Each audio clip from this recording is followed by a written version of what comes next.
Kecanduan judi daring bisa berakibat gangguan mental hingga melakukan tindak kriminal. Para pemainnya nekat mencuri demi bisa mendapatkan uang untuk berjudi.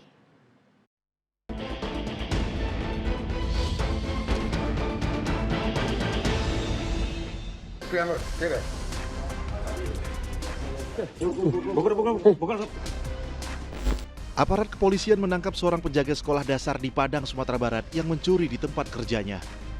Pria bernama Tony itu menggasak ratusan buku pelajaran dengan membobol pintu bangunan sekolah. Barang curian tersebut dijual ke sejumlah toko barang bekas. Mengambil ratusan buku pelajaran sekolah karena kecanduan dari judi game online. Atas perbuatannya, pelaku dijerat pasal 363 junto pasal 362 KUHP dengan ancaman hukuman di atas 5 tahun penjara. Judi online juga membuat seorang petugas pengisi uang ATM Bank BUMN di Batam, Kepulauan Riau gelap mata. Lelaki bernama Taufik Setiawan itu nekat mencuri uang senilai 1,1 miliar rupiah dari sejumlah mesin anjungan tunai mandiri.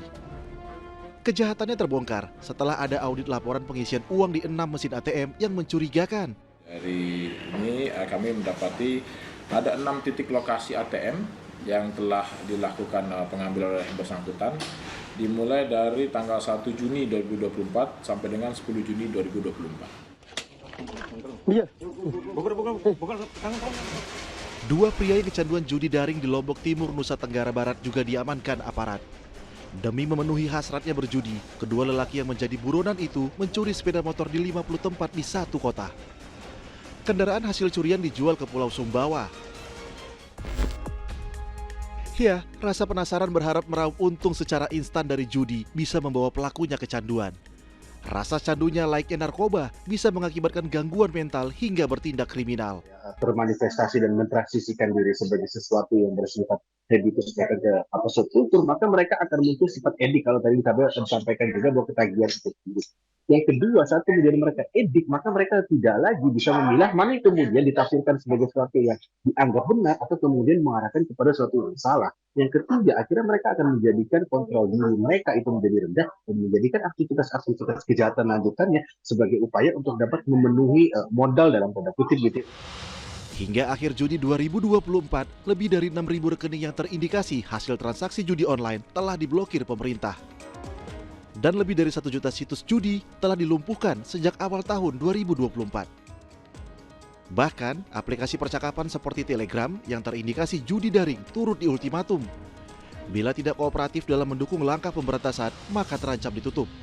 6 bulan terakhir, 1 juta situs judi online kita take down. 6 bulan terakhir itu setara dengan 5 tahun sebelumnya. Dulu 5 tahun untuk bisa dapatin 1 juta. Sekarang hanya 6 bulan bisa take down lebih dari 1 juta. Membasmi judi hingga ke akar memang tak semudah membalik telapak tangan. Judi daring bukan fenomena semata, melainkan wabah yang harus dimusnahkan. Partisipasi aktif dari seluruh lapisan masyarakat dibutuhkan. Bila menemukan aktivitas dan konten judi daring, segera hubungi 0811 922455 atau melalui laman aduankonten.id. Tim Liputan melaporkan.